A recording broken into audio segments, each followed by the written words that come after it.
రాష్ట్రంలో ఇసుకతంగా స్థానికంగా బూడిద దందా విషయంలో పోలీసులు చర్యలు తీసుకోవాలని కాంగ్రెస్ నాయకులు కుమారస్వామి డిమాండ్ చేశారు. మంత్రి వివేక్కు జరిగిన పౌర సన్మానంలో కాంగ్రెస్ పార్టీకి చెందిన ఓ వర్గం రాకపోవడం విస్మయానికి గురిచేస్తుందని అన్నారు. అదేవిధంగా ఇక్కడున్న ఓ వర్గం చేతిలో ఎన్టీపీసీ విద్యుత్ ప్లాంట్ బూడిద దందా కొనసాగుతుందని ఆగ్రహం వ్యక్తం చేశారు.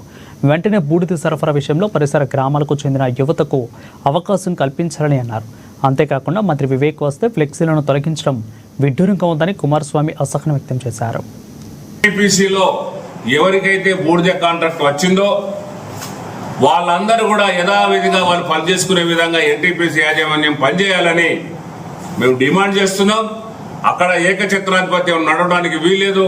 అక్కడ ఉన్నటువంటి ప్రభావిత గ్రామ ప్రజల నిరుద్యోగ యువతకు ఆ బూడిద అమ్ముకునేటువంటి అధికారాన్ని మరి ఇక్కడ ఉన్నటువంటి అధికారులు కల్పించాలి.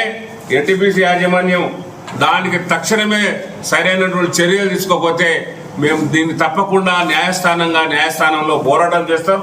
వారు ఎవరైతే నిర్వాసిత గ్రామాలు ఉన్నాయో అక్కడ యువతకు చెందాల్సినటువంటి మరి ఈ బూడిద వ్యాపారం కేవలం కొంతమంది గుప్పిట్లో పెట్టుకొని పోలీసు అధికారులను దగ్గర పెట్టుకొని ప్రభుత్వ పోలీసు యంత్రాంగం ద్వారా భయభ్రాంతులకు గురి చేస్తూ ఒక అప్రజాస్వామికమైనటువంటి వ్యవహారాన్ని కొనసాగిస్తున్నారు.